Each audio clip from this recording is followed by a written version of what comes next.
오늘도 하루의 첫 시간 우리 하나님 앞에 성별해 드리는 여러분 모두에게 우리 하나님께서 주시는 은혜와 또 사랑과 능력이 함께 하시기를 주님의 이름으로 간절히 축원합니다. 오늘은 예레미야서 21장 말씀을 중심으로 생명의 길로 나가야 합니다. 생명의 길로 나아가야 합니다. 라는 제목으로 함께 말씀의 은혜를 나누기를 원합니다.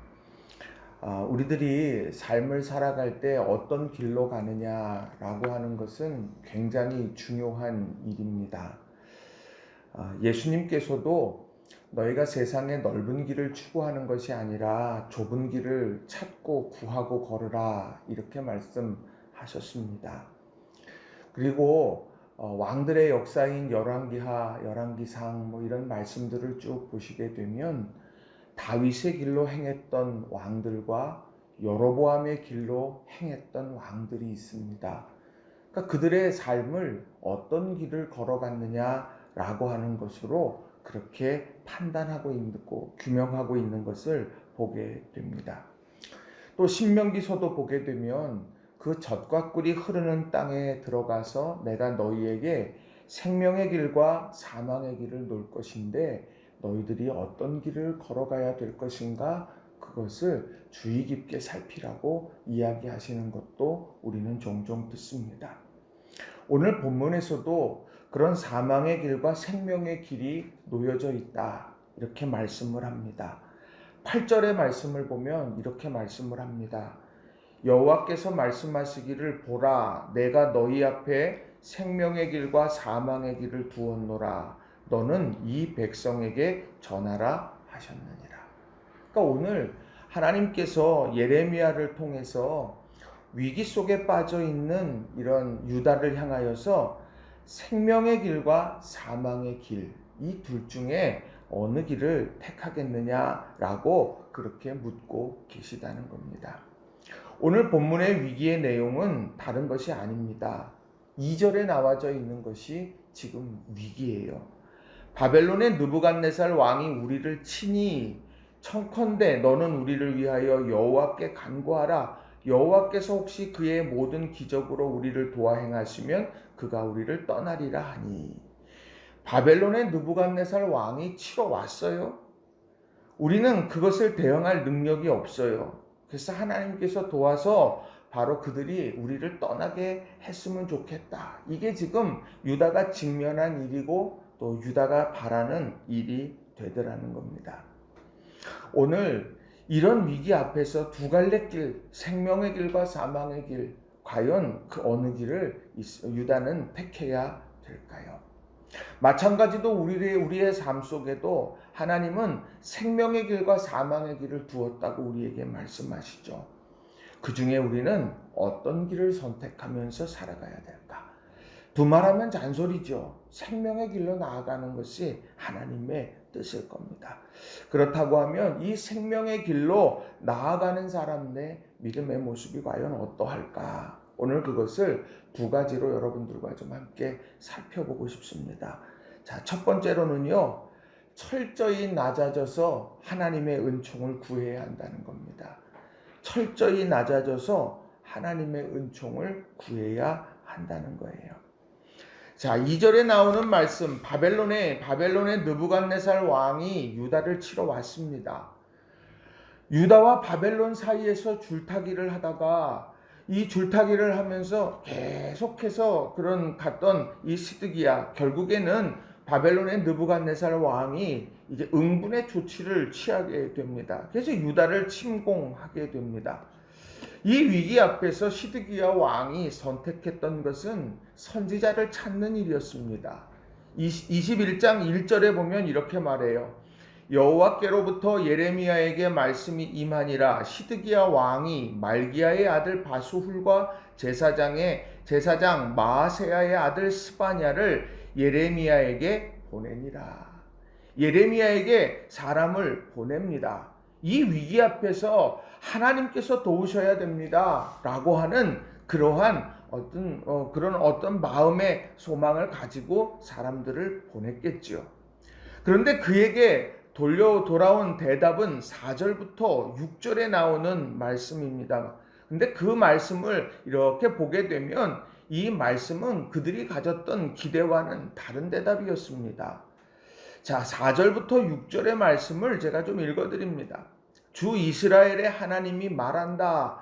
너희는 지금 성벽을 에워싸고 공격하는 바빌로니아 왕과 갈대아 군대에게 맞서서 싸우려고 무장을 하고 있으나 내가 너희가 가지고 있는 모든 전쟁 무기를 회수하여 이 도성 한가운데 모아놓겠다. 내가 직접 너희를 공격하겠다. 이 분노, 이 노여움, 이 울화를 참을 수가 없어서 내가 팔을 들고 나의 손과 강한 팔로 너희를 치고 사람이나 짐승을 가리지 않고 이 도성에 사는 모든 것을 칠 것이니 그들이 무서운 연병에 걸려 몰살할 것이다. 지금 이 위기 앞에서 하나님의 사람에게 사자를 보냈어요. 그리고 하나님께서 우리를 도와 행해 주셔서 이 직면한 위기, 바벨론의 느부갓네살 왕이 치러온 이런 상황의 문제를 해결해 달라고 정말 그렇게 사람을 보내어서 요청을 하고 있는데 돌아온 답은 다른 답이었다는 거예요. 이런 상황이 얼마나 안타까운 상황입니까?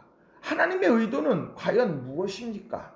하나님께서 이스라엘 민족을 구원하시지 않았습니까? 이스라엘 민족을 바로 애굽의 압제에서부터 출애굽을 시키셨고 적과 꿀이 흐르는 땅으로 인도해 내시지 않으셨다는 거예요.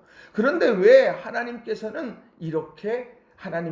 내가 너희를 치겠다 이렇게까지 말씀하고 계실까요? 오늘 그 이유가 바로 8절인 거예요.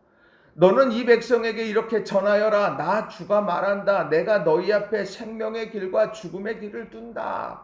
오늘 하나님께서 이 백성에게 하고 싶은 말씀은 바로 이 8절입니다.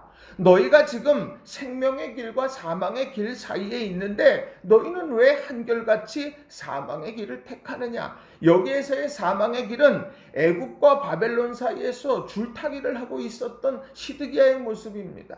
이는 하나님이 그에게 있어서 가장 중요한 생명의 기름을 놓친 채 세상의 왕들을 의지해 가면서 그 세상의 왕들, 이 사람이 내게 생명의 길일까? 저 사람이 내게 생명의 길일까? 바벨론일까? 애굽일까? 그러면서 그 사이에서 갈팡질팡하고 있다가 결국에는 잘못된 선택을 하게 되면서 바로 이 전쟁을 초래하게 된 그들을 향하여서 말씀하시는 하나님의 그런 음성이더라는 거예요. 생명의 길과 사망의 길. 생명의 길은 하나님을 향한 길임을 우리는 믿어야 될 줄로 믿습니다. 오늘 생명의 길로 나아가지 않고 사망의 길로만 나아가는 시드기야 왕, 그는 이 위기를 대하는 자세 또한 달랐습니다. 그의 자세는 어떠했을까? 자, 2절의 말씀을 한번 보세요. 바벨론의 느부갓네살 왕이 우리를 치니 청컨대 너는 우리를 위하여 여호와께 간구하라고 말해요. 얼마나 귀한 일이에요. 도와달라고 같이 기도하자고 이야기합니다. 그런데 그 뒤가 문제예요. 우리를 도와 행하시면 그가 우리를 떠나리라. 자, 여기에서 보면 혹시 그의 모든 기적으로 우리를 도와 행하시면, 혹시라고 이렇게 개역개정 성경에는 말하고 새번역 성경에는 행여라고 이렇게 혹시라고 하는 이 말을 번역을 합니다. 그는 이 위기 앞에서 하나님이 전적으로 생명의 기름을 그것을 인정하지 않아요. 오늘 그는 하나님 역시 그가 생각하고 있는 세상의 왕들과 같은 한켠에 놓여져 있는 선택지일 뿐이었다는 겁니다. 오늘 시드기야의 패착은 여기에 있는 거예요. 자, 그런데 반대로 이와는 반대의 모습을 보여줬던 왕이 있는데 이 왕이 히스기야 왕입니다. 이 히스기야 왕이 랍사게가 와가지고 지금 이 히스기야 왕을 겁박하고 있는 상황 속에서 이 랍사게가 편지를 씁니다. 멸망시키겠다고 하는 이야기죠. 그 내용이 담겨져 있는데 그것을 딱 받아든 히스기야가 어떻게 했느냐? 열왕기하 19장 14절부터 16절에 보면 히스기야가 어떻게 했는지를 이렇게 말해요. 히스기야가 사자의 손에서 편지를 받아보고 여호와의 성전에 올라가서 히스기야가 그 편지를 여호와 앞에 펴놓고 그 앞에서 히스기야가 기도하여 이르되 그룹들 위에 계신 이스라엘의 하나님 여호와여 주는 천하만국의 홀로 하나님이시라. 주께서 천지를 만드셨나이다. 여호와여 귀를 기울여 들으소서. 여호와여 눈을 떠서 보시옵소서. 사내립이 살아계신 하나님을 비방하러 보낸 말을 들으시옵소서. 오늘 히스기야의 철저한 이런 모습은 이 하나님이 다른 여러 가지 있는 선택지 중에 하나가 아니에요. 오늘 이 히스기야에게 있어서 생명의 길은 하나님입니다. 하나님만이 내게 생명의 길입니다 라고 그렇게 고백하고 있는 모습이 여기에 기록되고 있다라고 하는 거예요.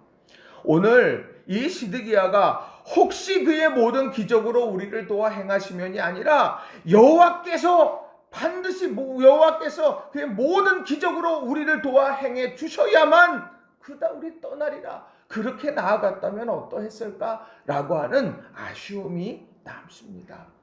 바라기는 우리 모든 성도님들, 하나님께서는 오늘 우리들에게 온전한 마음을 원하시는 거예요. 세상에 하나님과 재물을 겸하여 섬길 수 없다? 하나님을 부정한 게 아니었어요. 하나님과 재물을 겸하여 섬긴다고 말해요. 하나님은 겸하여 섬기는 존재가 아니라는 거예요. 하나님은 전적으로 우리들이 신뢰하며 사랑해야 되는 분이다.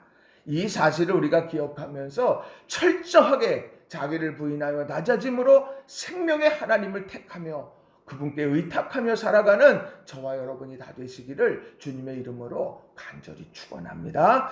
두 번째로는요, 문제의 근원을 정확하게 살펴야 된다는 겁니다. 문제의 근원을 정확하게 살펴야 된다는 거예요. 저는 어깨가 이렇게 좀 굽어 있고 거북목처럼 이렇게 나와 있습니다. 그래서 저는 한결같이 이렇게 어깨가 항상 아파요. 어깨도 아프고 목도 아프고 자세가 틀어지니까. 근데 이것을 치유할 수 있는 방법은 다른 게 별로 없더라고요. 그거는 자세를 교정하는 것밖에는 없습니다. 골반이 아프죠. 골반이 만약에 아프면 사지 여기저기가 다 아픈 거예요. 근데 그러려고 한다면 고쳐야 되는 건 이 골반 틀어지는 것을 또 이렇게 맞춰야 되는 거. 우린 이런 거 잘 알지 않습니까? 오늘 문제의 근원이요, 아픈 부위, 그거보다 문제의 뿌리를 찾는 것이 우리가 굉장히 중요한 것이 되더라는 거예요.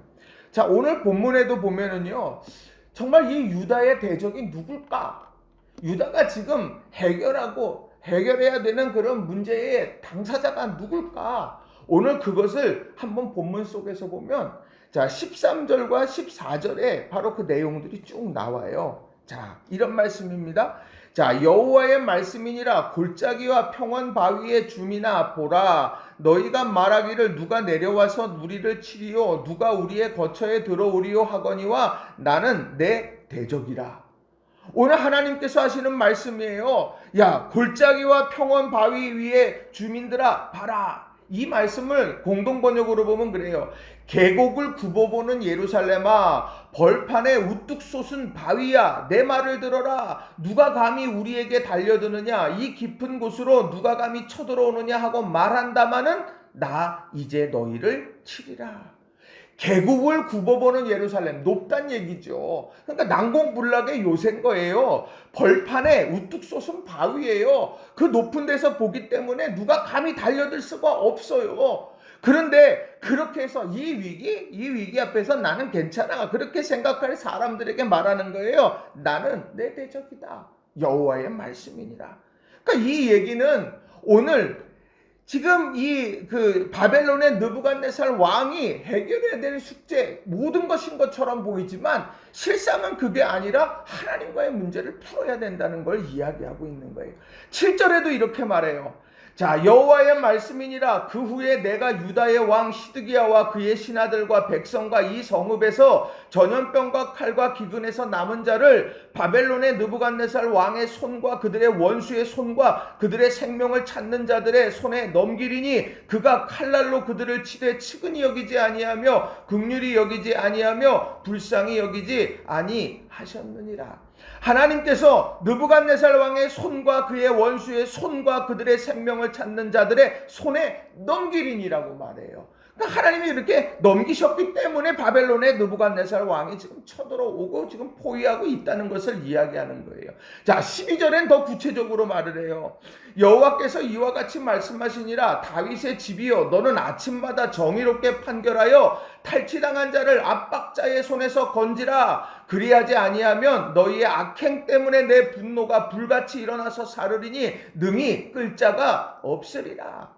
오늘 분명하게 말씀합니다. 왜 하나님께서 나는 내 적이다 이야기를 할까? 하나님은 왜 바벨론의 느부갓네살 왕에게 우리를 넘기셨을까? 그 이유는 분명해요. 너희의 악행 때문에 내 분노가 불같이 일어나서 사르리니 능히 끌 자가 없으리라. 원인을 찾아야 되는 거예요. 오늘이요, 하나님 앞에서 내가 하나님 앞에서 내가 하나님 앞에서 씻을 수 없는 죄악들 내가 알지 못한다고 존재하지 않는 것은 아닙니다. 우리는요, 그것을 찾아야 돼요. 그게 문제의 근원이기 때문에 하나님께서 원하시는 삶, 그런 하나님의 뜻하심을 우리가 다시 한번 가슴에 깊이 새기면서 우리는 믿음의 그런 모습으로 다시금 태어나야 된다는 거예요. 이것이 매일매일 우리 가운데 일어나야 되는 거예요. 그런데 어찌 우리가 행한 일들을 다 기억을 하겠습니까? 우리가 어찌 하나님 앞에 완전할 수 있겠습니까? 그래서 우리에게 그리스도의 보혈의 피가 있는 거예요. 예수 그리스도의 보혈의 피를 의지하면서 우리의 주홍같이 붉은 죄악들을 주님께서 그것을 다 덮어주시고, 또 우리들이 주님 안에서 생명의 길이 되시는 예수님을 따라 이 십자가 신앙으로 믿음의 길을 걸어가야 된다는 거예요. 문제의 근원, 이걸 정확히 살펴야 되는 겁니다. 하나님께서 오늘 우리의 삶을 주관하고 계신다. 이것을 기억하면서 하나님 앞에, 하나님이 내가 거룩하니 너희도 거룩하라. 오늘 이 말씀을 다시 한번 가슴에 깊이 새기며 할 수 있는 대로 거룩의 삶을 살려고 애쓰고 몸부림치고, 할 수 있는 대로 악행이 아니라 선행을 세워가고, 할 수 있는 대로 생명을 살리면서 믿음의 길을 걸어가는 저와 여러분이 다 되시길 주님의 이름으로 간절히 축원합니다. 말씀을 정리합니다. 오늘 말씀은 바로 위기 앞에서 보여준 그런 위기 앞에서 생명의 길을 선택하라고 하시는 주님의 음성이 담겨져 있습니다. 오늘 생명의 길과 사망의 길은 언제든 우리 앞에 있습니다. 그 길 앞에서 나는 어떤 길을 택할 것이냐? 철저하게 낮아지는 자기 부인으로 하나님의 은총을 구하면서 생명의 길을 걸어가야 됩니다. 문제의 근원이 무엇인가? 그것을 본질을 찾아가면서 자기를 성찰해가면서 주님의 나라 세워가는 우리 모든 성도님들이 다 되시기를 주님의 이름으로 간절히 축원합니다. 기도하겠습니다.